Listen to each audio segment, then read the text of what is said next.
So one day we're in the club, and it's a club full of old people. We're like 15, 16 years old, but he was a DJ and they hired him in the club. So we're in the club and he's playing the jam, and he looks at me, he's like, get him up to dance. And he hands me the microphone. And I get on the mic and do my, best, Rapper's Delight impression from the 70s. You know what I mean? So this is early 80s. And they got up and they started dancing. And then, it was that call and response. You remember back in the day, it was like, what's your sign? And they'd be like, I'm a Virgo, and I'm like, oh, snap. I got people responding to me.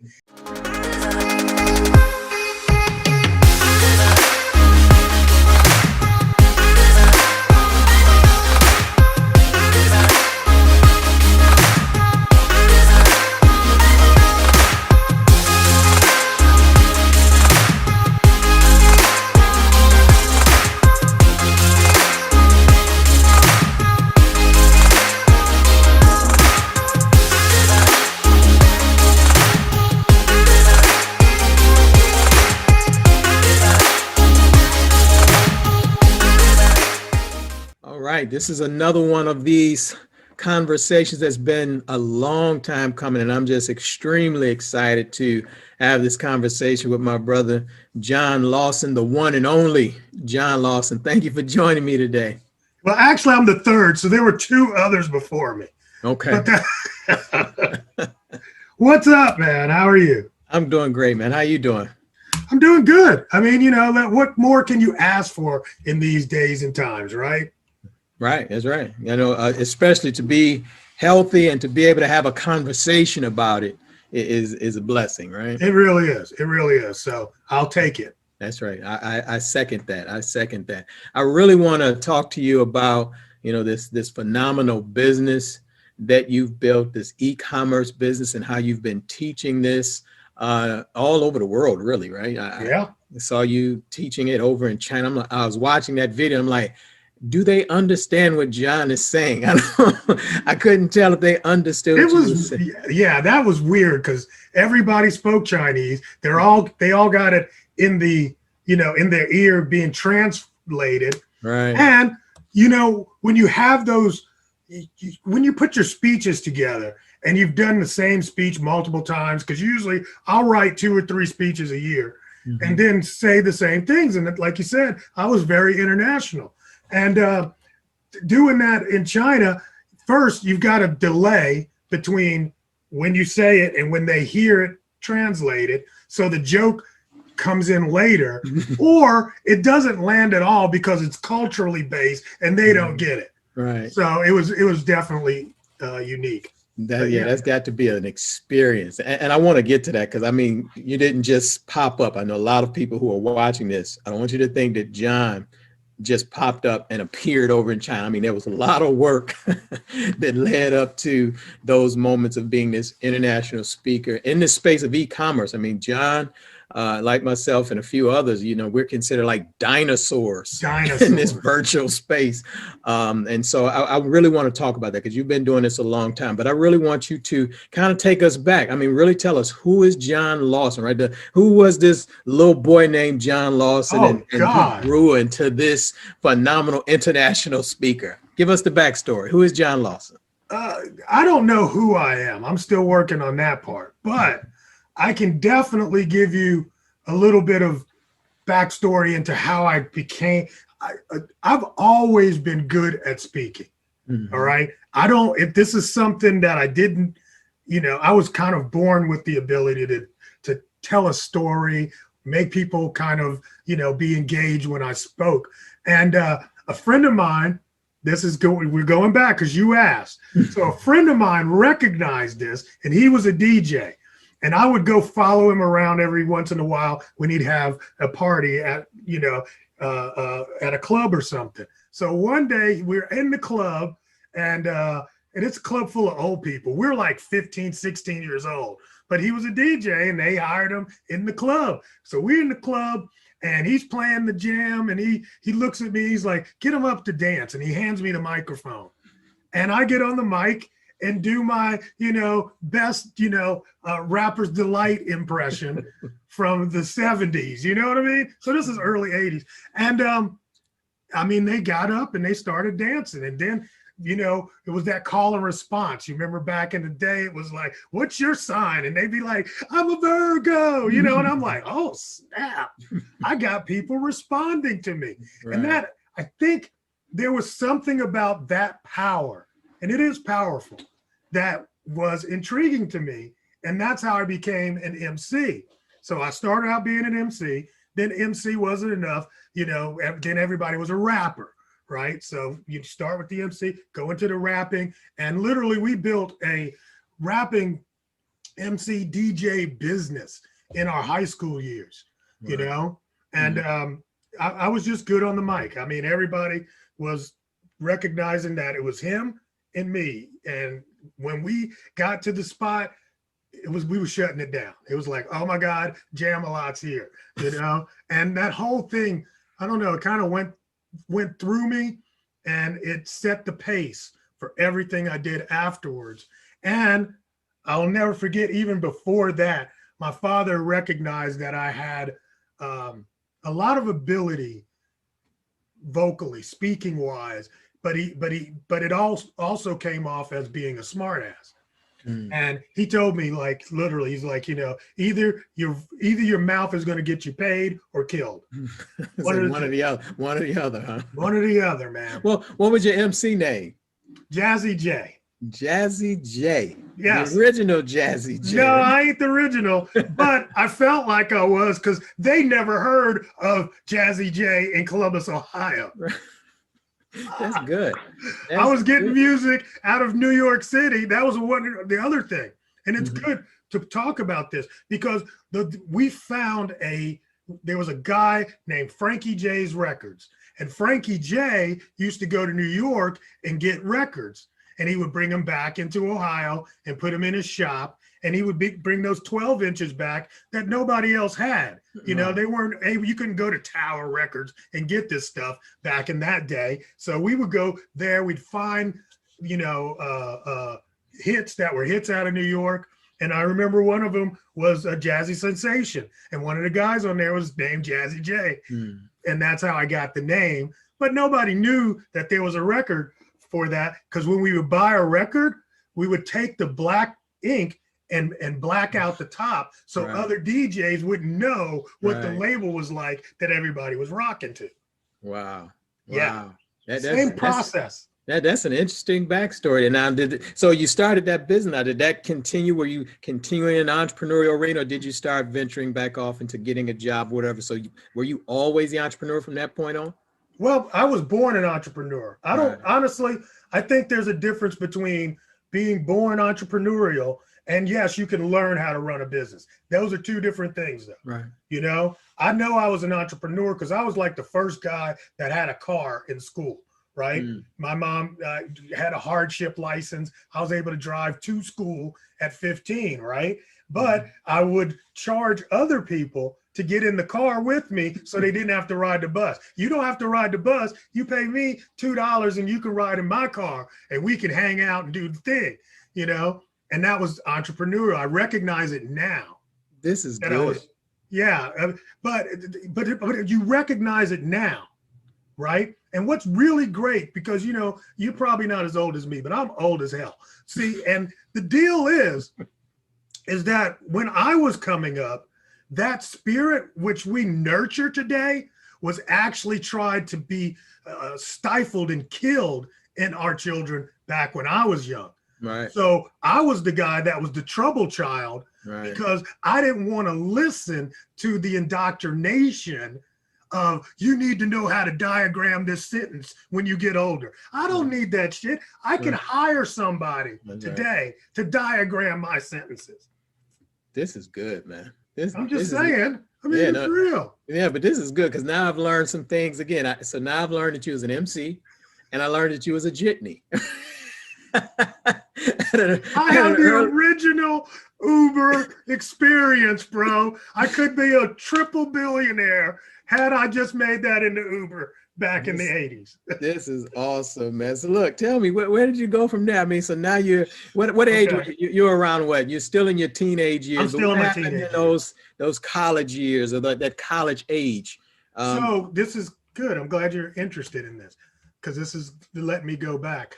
The deal was we were making good money on the weekends. So Friday night and Saturday night, we would play events, and the way to get, we would get money on the door.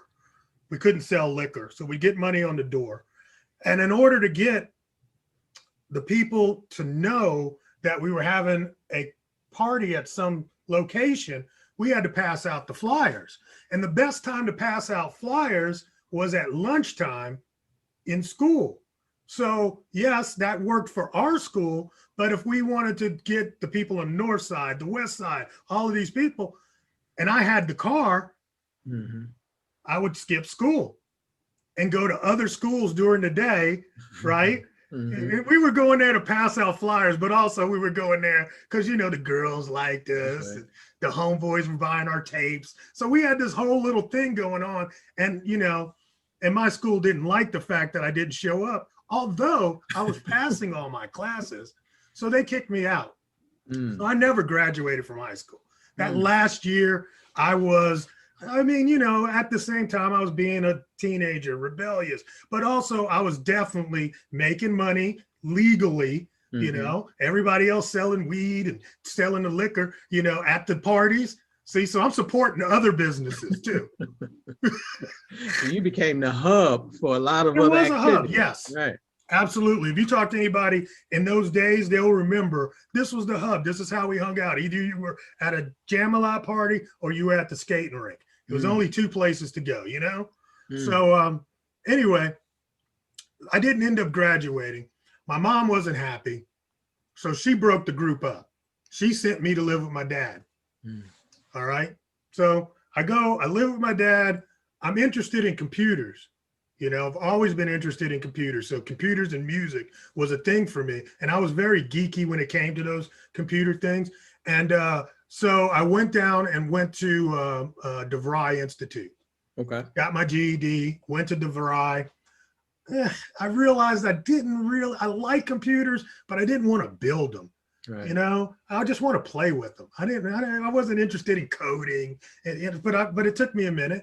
So I went and got, I totally forgot about it. I went to broadcasting school, and I got a job on a radio station on the weekends playing, some music. I didn't like that because they didn't let me mix, It's like, okay, but I did get voice training. I had to do the commercials and the voiceovers that you normally do. So I learned a lot from that year. And then I finally went back to Ohio. So I was down in Texas for those 2 years, went back to Ohio. I'm getting somewhere. Trust me, I'm going somewhere. I went back to Ohio. I don't remember what happened, but I went ahead and went to this big mega church. A friend of mine invited me to a mega church. I go into the mega church. I get caught up. I get born again. And during my born again phase, and it was a phase for me. Trust me, folks. I'm a heathen again. But I was born again. And I went, I started realizing that there was no good rap music for Christians. And it really wasn't. I'm not saying I ushered it in. There was other crap rap, but they all sounded like the crap rappers we didn't like anyway. Right. I'm like, there's no New York inspired and flavored. So me and my other friend who got born again around the same time, we started a Christian rap group. So a lot of people don't know that. Ah. So, now that's definitely a revelation. That's a revelation.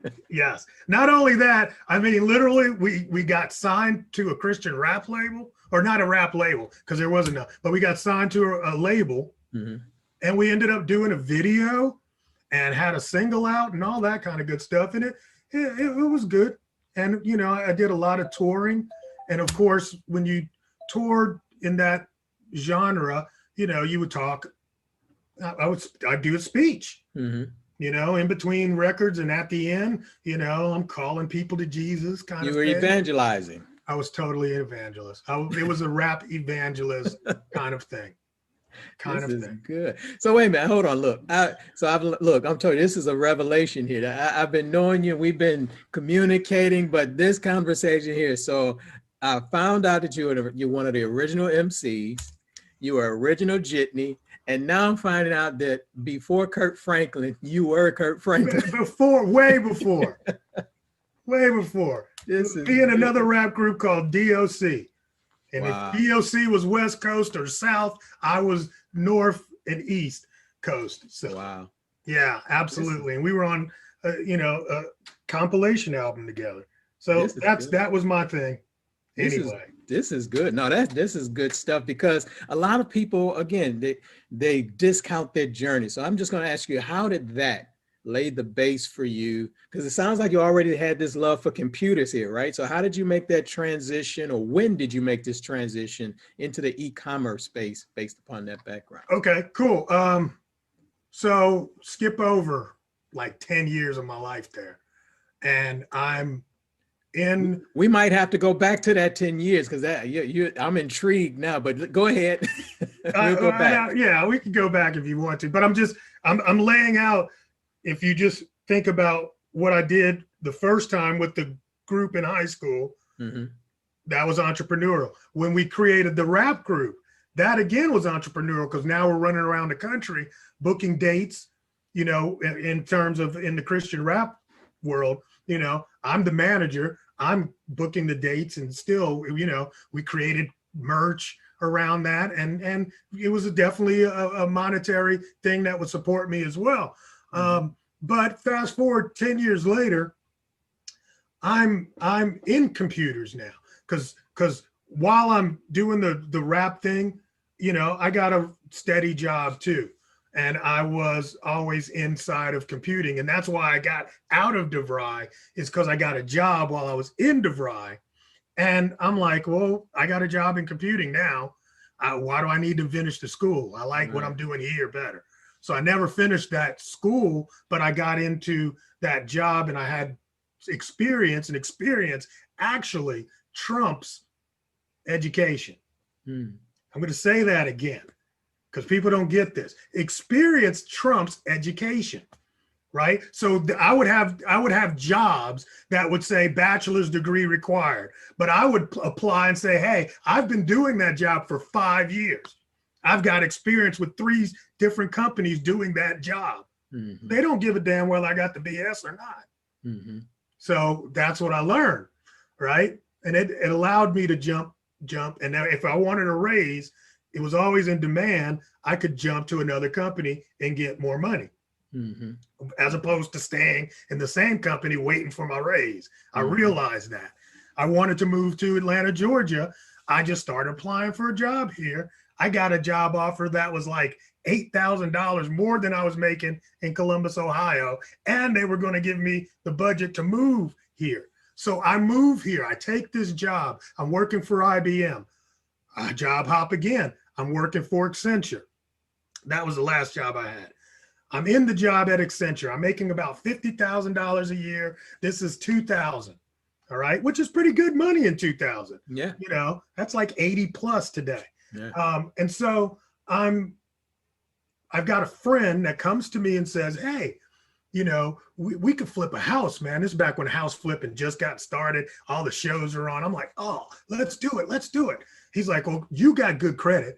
And I'm the hustler. I don't have a job. So we decide to come together, flip a house.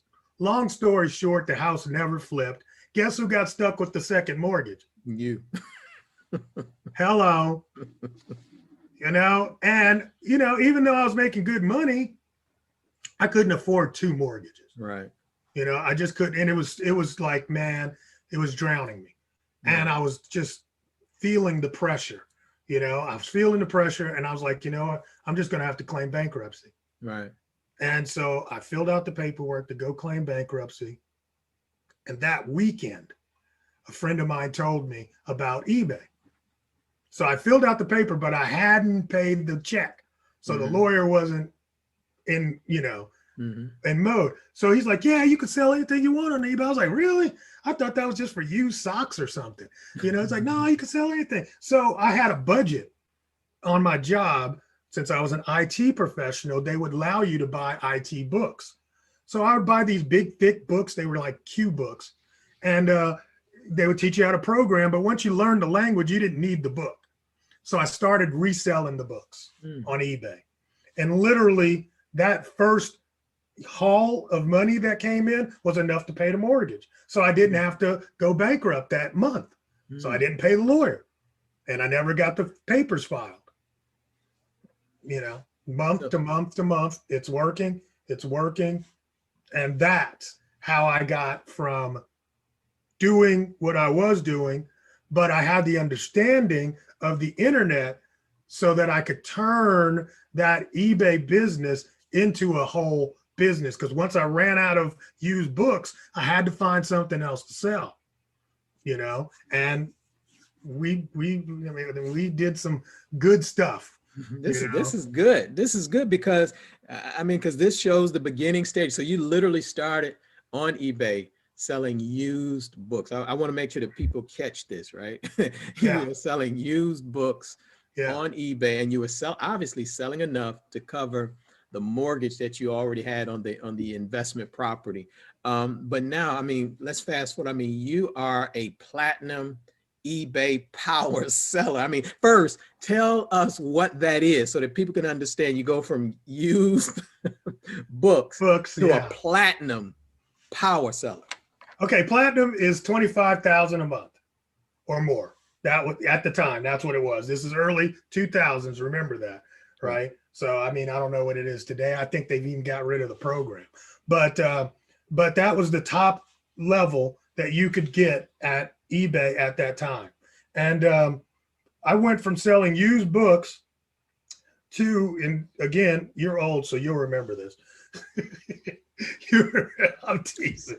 But no, you're absolutely, it's so funny. Right. No, but as I was listening to your story, and we'll talk about this another time, but it's interesting how our lives parallel in terms of like entertainment industry and all of that type of stuff. I'm listening to you and I'm like, why do we all have this?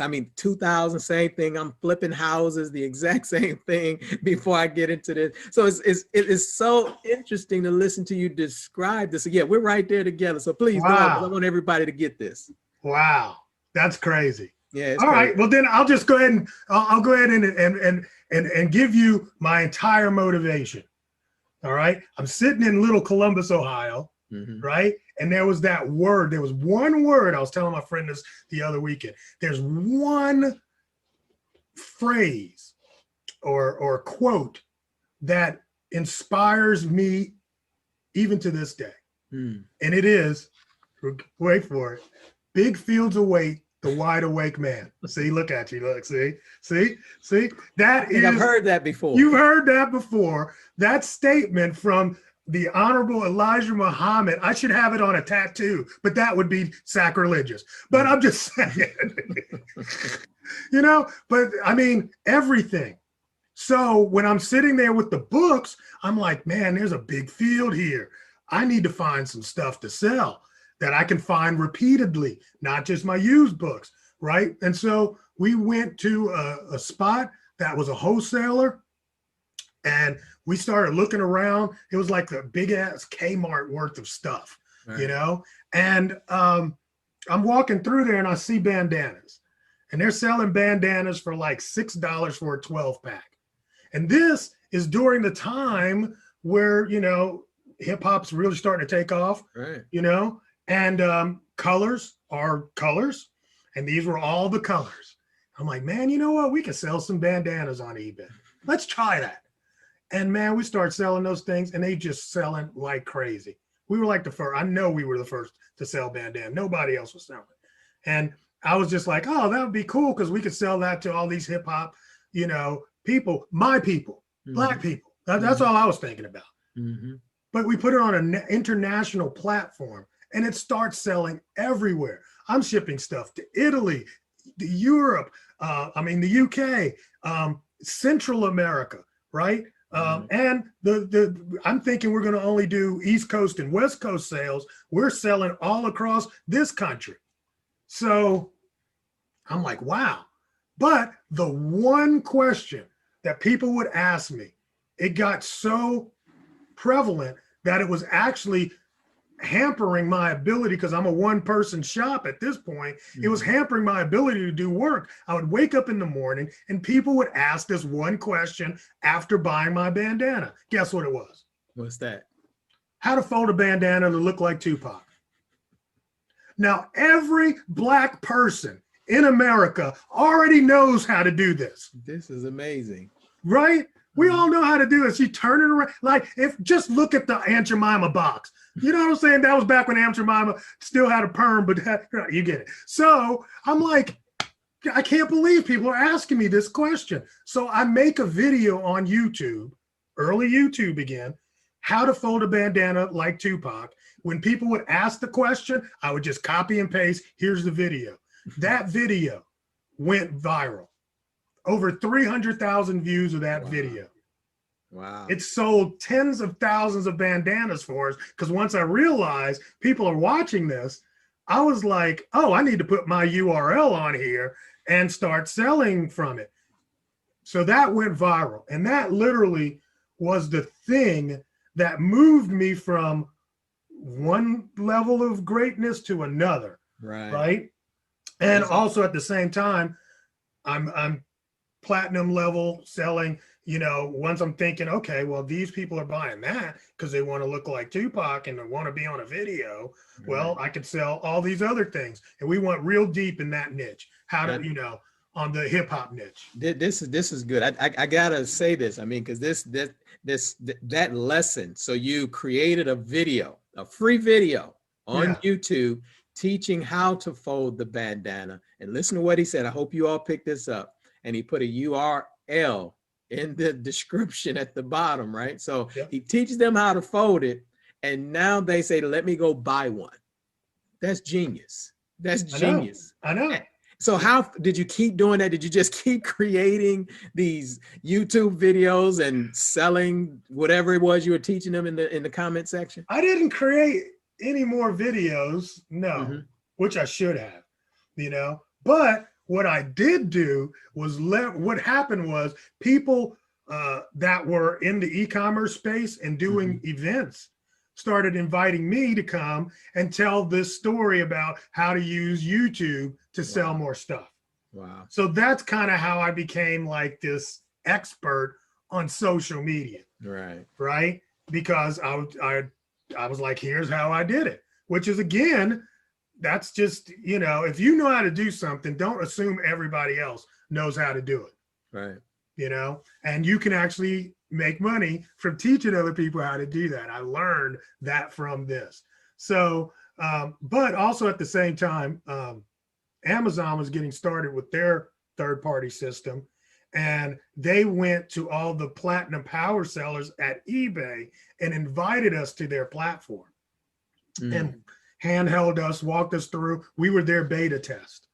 So again, I just happened to be kind of in the right place at the right time for that to be a secondary channel.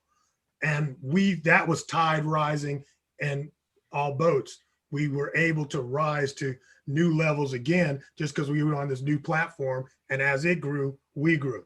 That's one thing. And then as I'm out speaking, teaching, and training, I got a whole nother business that's growing.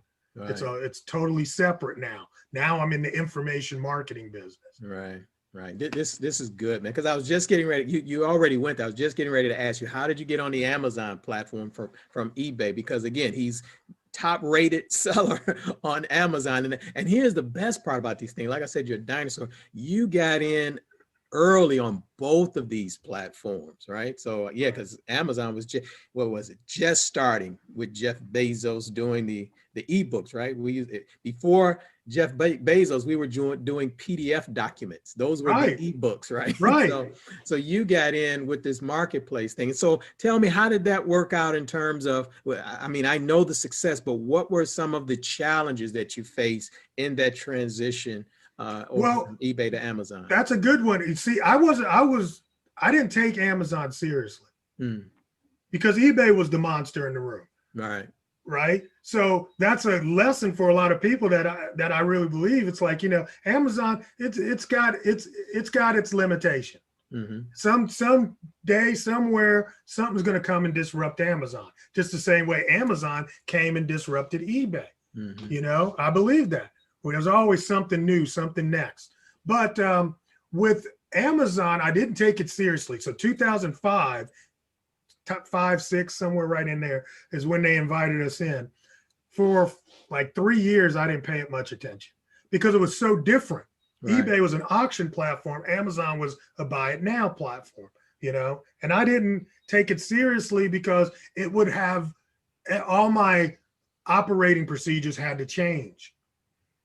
Right. And so I didn't really take it seriously. Then eBay started changing to emulate Amazon because they saw the success Amazon was coming up. 2008 hits, which is the recession hits. Right. And my business is about to fall apart. So I'm in that crazy mode again. I'm like, man, shit. Oh my God. The biggest selling thing that we had gotten into was fake hip hop jewelry, the fake diamonds and, the big fat earrings and all that stuff. Right. And that started falling apart because even in 2008, everybody was broke. Right. Right. You didn't want to go around even wearing fake jewelry because everybody knew it was fake now. You know what I'm saying? It's like you can't even perpetrate like you making money in hip hop. Ain't nobody making money right now. Right. We're all broke. Right. That's kind of the recession hit. So it hit my business really hard. And I had to step back. And the Pareto principle really came into effect. And for you guys that don't know what that is, it's the 80-20 rule. Mm-hmm. And the 80-20 rule is prevalent everywhere. You can apply it to anything. And so go ahead and explain that just for somebody who just maybe knew what the 80-20 rule is. Explain that real quick. 80% of your profits come from 20% of the ththings you sell. Mm-hmm. That's the simplest way of putting it. 80% of your profits come from the 20%. And now it could be 9 and 10%, or it could be, 70-30, but it's the principle that there's a smaller thing that keeps the larger thing going. So I went backwards and we had about 500 different things, sizes and colors that we were selling at the time. And I said, I got to find the 20%. So I looked at it, looked at my numbers. What was the things, the top 10 things that was making us the most money? And I'm like, we need to figure out of these 10 things, which one I could niche out. So instead of spreading out anymore, I needed to go deep because the spreading out was going to kill us. That's the thing that had propelled us. It's like, oh, I found something that's going to make some money. Okay, great. Bring it in. Bring it in. That was my business model. But now we got to downsize and we got to find what's actually working. And I did that. And at the top of the list, bro, was something I didn't even pay attention to, was shoelaces. Really? Yes. Believe it or not. That was like a big seller for you and you really weren't paying any attention. Right. I mean, because, you would have this, and a pair of shoelaces, this, and a pair of shoes. But it was like when I put it all together, I think shoelaces were like number 3 in terms of the money. Right. Because we had the jewelry that was killing it. That was definitely number 1, but we couldn't go into that.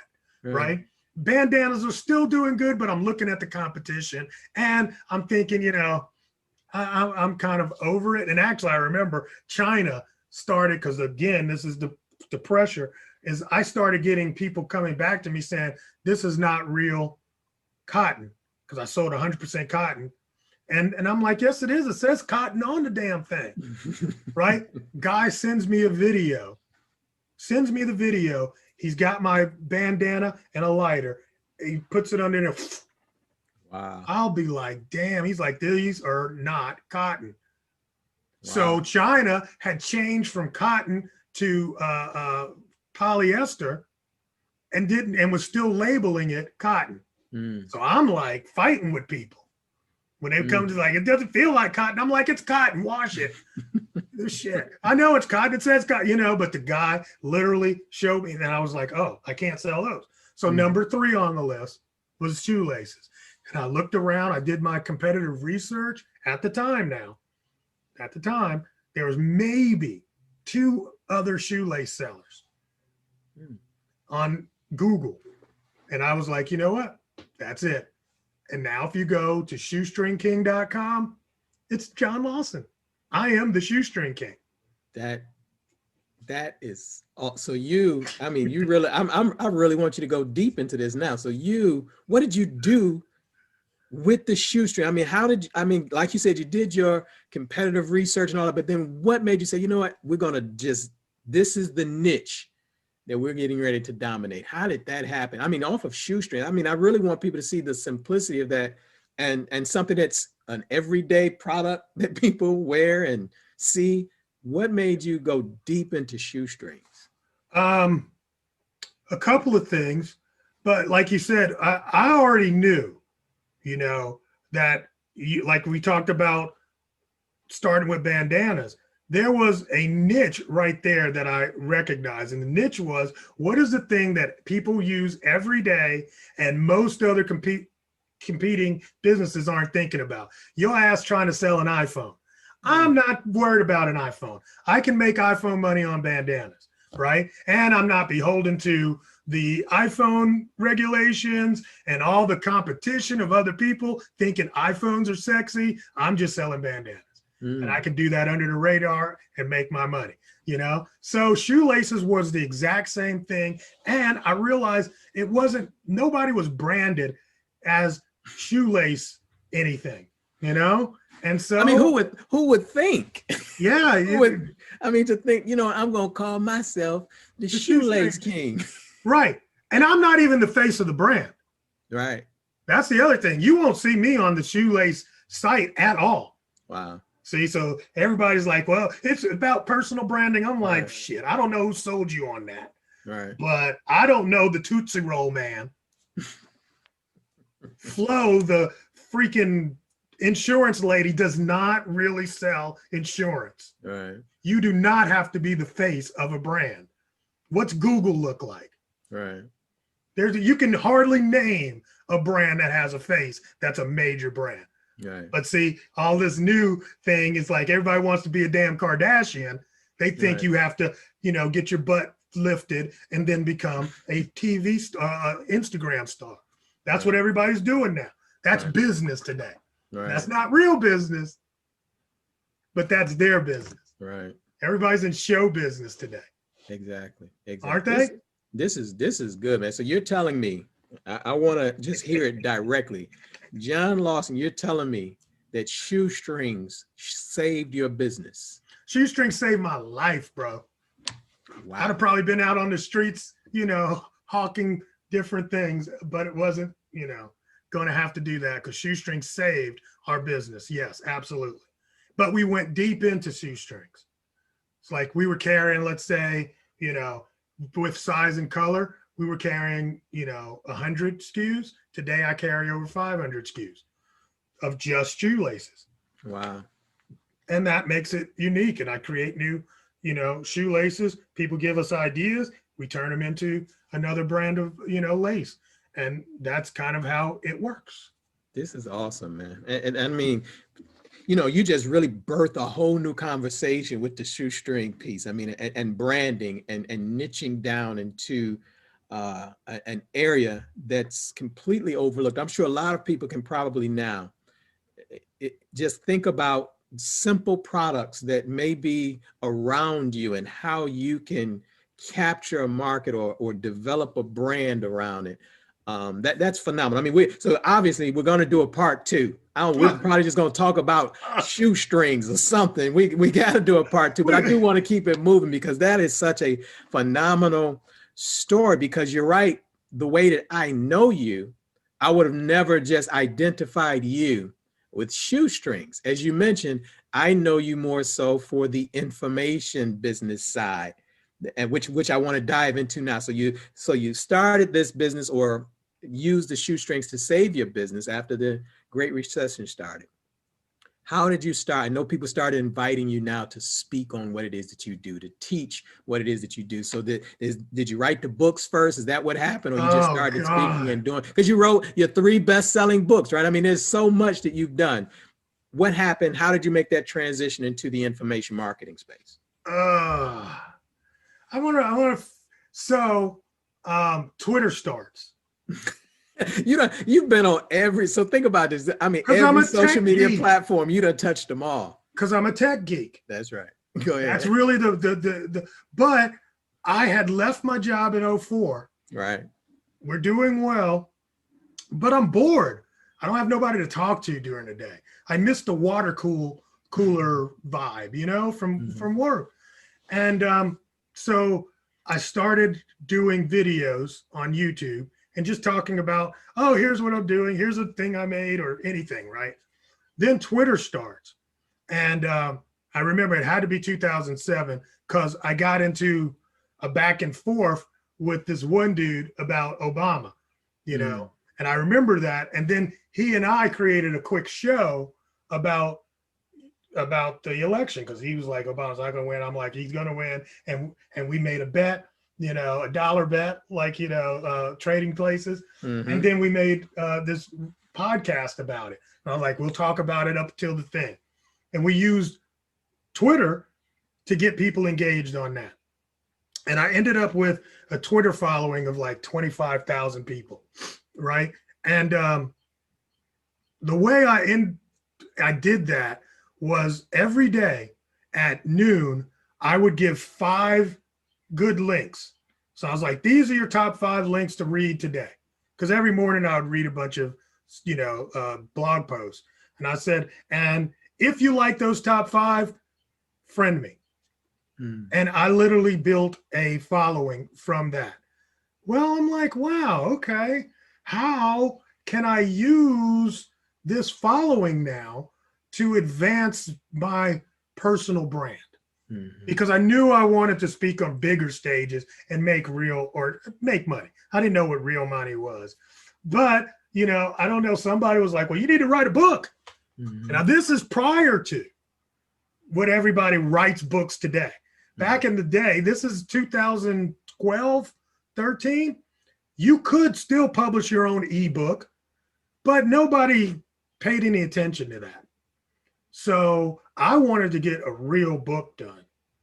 These guys interview me for a story, and they're like, we want 10 e-commerce experts to speak about this thing, and you're one of our 10. Would you give us a call? I'm like, sure. You can interview me. And he's like on the phone. He's like, we're just looking for a couple of good quotes from you. So do you mind if we interview? I'm like, sure, let's go. Our conversation lasted like an hour and a half. At the end of the conversation, he's like, you know what, John?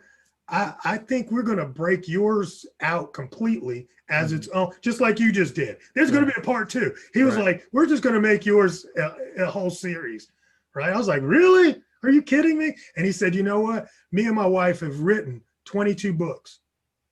And if you ever think you want to write a book, I'll help you get a book. I'm like, yeah, okay, whatever. 2 months later, I'm like, you know what? I think I want to write that book, bro. And long story short, again, he helped me get a manager. The manager goes out, shops me a book deal. I get a book deal. Boom.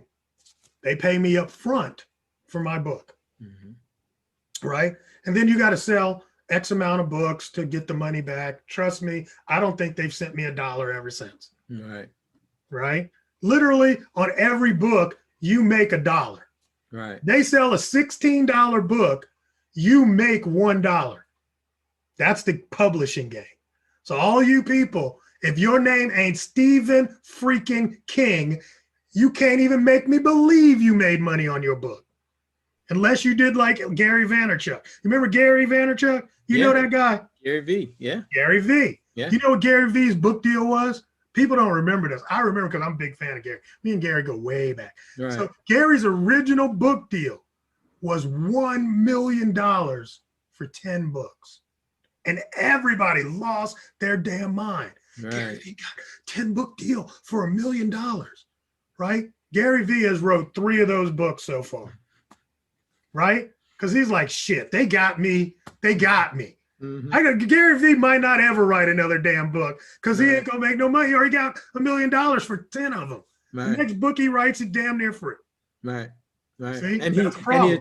he has achieved what the books would have done in terms of the Way over. notoriety and the following and all of Right. those type, the brand. Yep. That's awesome. That's good That's stuff. right. But Yeah, they got a great deal. that's right. Gary's locked.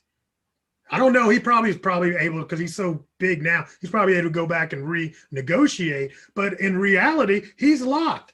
This is how MC Hammer went broke. This is how TLC went broke. Right. It's the same game. It's publishing. Right. You know, that's how. So you got to go broke to get out of the damn contract that you signed when you was a nobody. Mm-hmm. Now you somebody, and all of a sudden they're going to take all the money. So I had my own little mini version of that. That's why I don't have a second and third book. You know, it's like, screw it. So the deal is, I get the book simply because I had the friend that helped me to get the ball moving, but I got the ball moving because of my following. Mm-hmm. They're like, oh, you've got 25,000 people following you on Twitter, so we can pretty much be sure you can sell X amount of books. And that's kind of how I got into that game. Now, you can shorten this because I got to put all the parts together. No, I'm enjoying this. Please. Here's the deal. In order for me, so when you see people, it's like, again, we go back to the artist and the music. In order for the artist to make money, they got to go on tour. So in order for the book publisher to go make money, what you do is got to go on tour. You go and do book signings, or you do speaking gigs and you sign books at the back, blah, blah, blah. The deal is, I have to pay for my book. My contract gives me 3 free books. 3. Wow. Every book after that, I get at 50%. So I have to pay $8 to buy my own books to sell at the back of the room for 16 to 20 bucks. Right. That's the hustle. All right. It's like, okay, you're going to be a best-selling author. Okay, you got to go and do book signings, and then you get a piece of the action. So I'm going to Australia. This is my first big gig after getting the books in hand. So this is the book. I got to show the book cover. Buy this book so I can make a damn dollar. Okay. So I order like 5 books. The guy's like, we're going to set you up a table at the back. We guarantee 1,000 people are going to be in the room. You know, just fly your books in, you know, and we'll set you up with a book signing. You get to keep all the residuals. I prepay for the books, $8 a pop. I'm going to sell them down in Australia for what do they call it? Are they greenies? Either they're greenies or reddies. I can't remember. But the $20 bill is like red or something like that. Okay. So it's like, you do that. Okay, fantastic. Dude, I am set. I'm so set. This is going to be $10,000 in the pocket, and I get a trip to Australia. I'm so ready. Where do I sign? Right? I get on this plane, bro. I get to Australia. I am stoked. I'm standing there waiting on my bags to come. There's my first bag. Bam.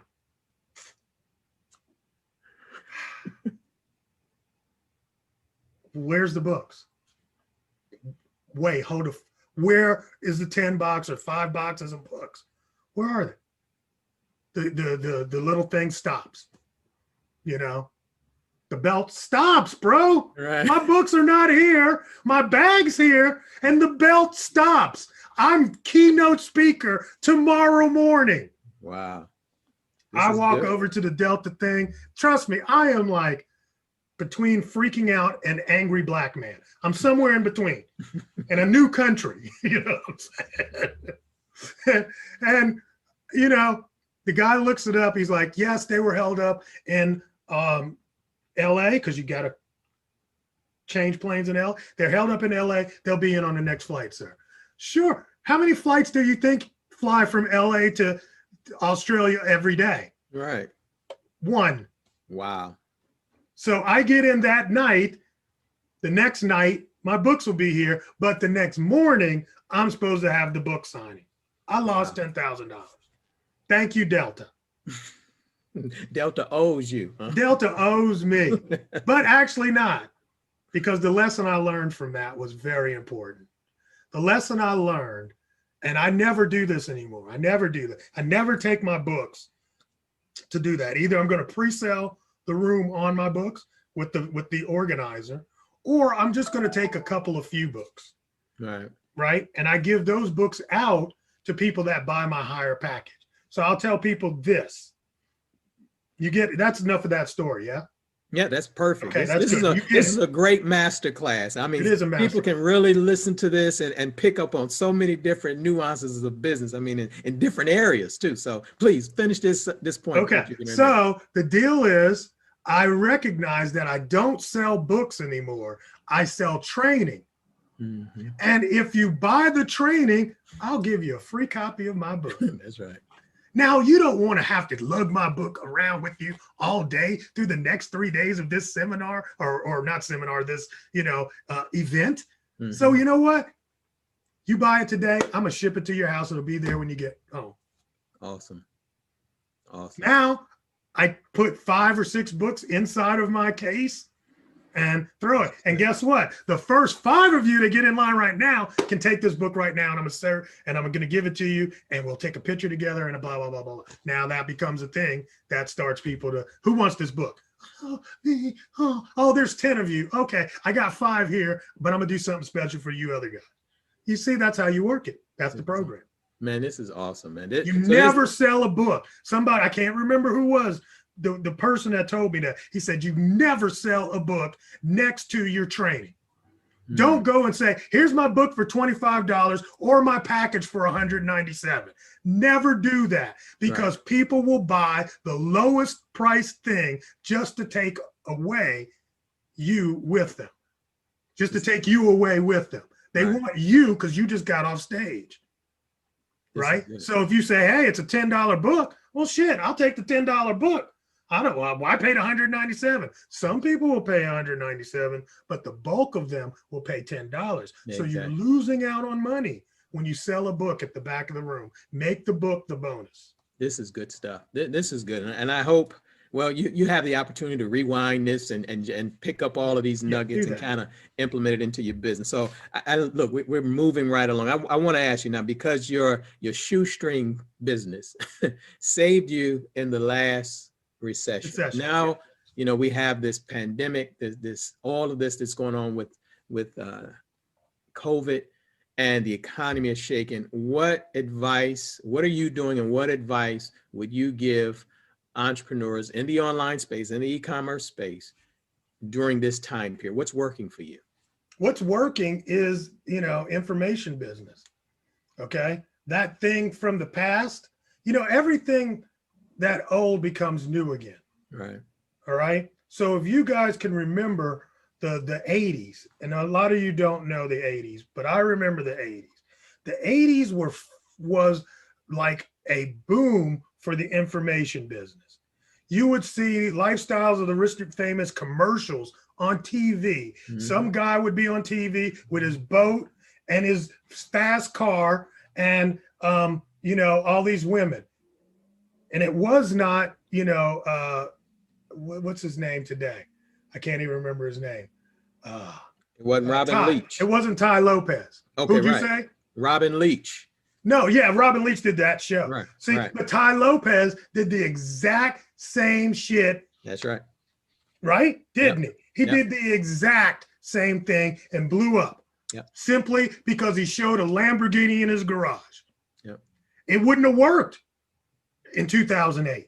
Right. See, that wouldn't work. But it worked in 14, 15, 12, whenever he did that. Yep. See, because everything old is new again. And this is the new information sales age. And this is still the beginning of it. And the only thing that happened was that what would have taken a couple of years to go leapfrogged into now.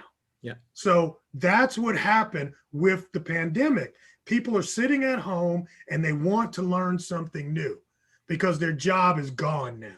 Do you know in the fourth quarter of 2020, in the fourth quarter, we had a record number, a record never seen before, blown out the water of EIN requests. Federal EIN numbers are the employee identification numbers that you need when you start a new business. New businesses are starting at a massive pace, and they're mom and pop businesses trying to either sell their information, create a new business, start something from home, do an e-commerce play. All of this is happening right now. So we are in the age of information all over again. This is, this is good. And I'm telling you, if you know how to do, and you don't have to, it don't have to be something technical. There are people right now. I know a guy that will teach you how to train a dog, right? Now, not just any dog. He will teach you how to train a pit bull dog for $97. He is making over $100,000, not a year, a month. Yep. Selling that information. This is information is back, baby. Yep. We're back. This is good. This right? is good. Yeah, this is good. I tell people all the time. I mean, there's all types of membership sites of just people teaching what they know. And what you're doing right here. Yeah, absolutely. Right? What you're doing right here. Yeah. What is this? Yeah, it's information. It can be packaged and sold and shared. And then, of course, then we'll say, like we're getting ready to say now, John, look, we can go on and on and on. When people want to reach you, right? So follow what we're doing and what we're saying, right? It's the blueprint is being presented to you right before your eyes. Wow. How can people get to know John better? Do you have something for them? I know you raised the book up, but they can go and get the book, but how can they learn more about you and learn from you?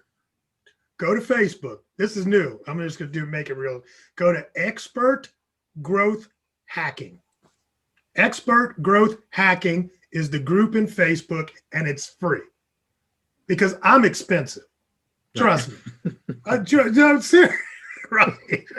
I'm expensive. I'm not even going to play with you. Right. You know, if you want to do something with John Lawson, you are going to pay me. Okay. But I got a free group and I share all kinds of crap, all of the back end of what I'm doing, how I'm doing it. Just expertgrowthhacking.com or go to Facebook and look that up. Expert Growth Hacking.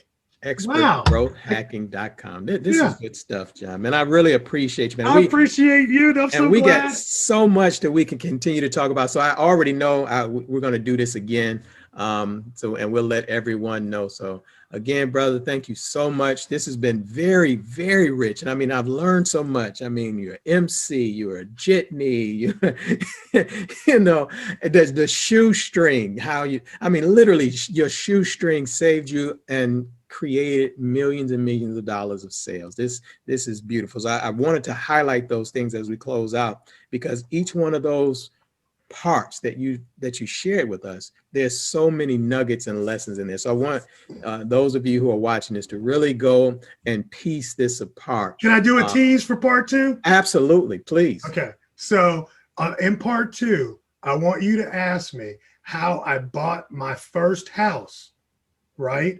With Tickle Me Elmo.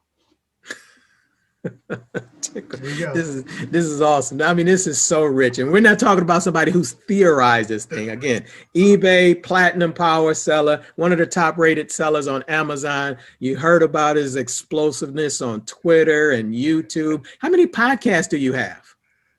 Me? Yeah. Don't you have interviews, or like I've never made a podcast? I mean, like your show. Well, it's a YouTube channel, right? It's yeah. I mean, I've done. I don't know, man. I mean, I've seen you. I make a lot of content. Exactly. I create content everywhere, and I package it, and then I unpack it and pack it, and so it's I don't even know, man. Yeah. So I mean, John is everything internet, right? He's everything internet, from shoestrings to information marketing. So again, go to Expert. What is it again? Expert Growth Hacking. Hacking.com, or find the Facebook group under the same name. John, thank you so much. This has been rich, man, and I look forward to part 2 of our conversation. Hey.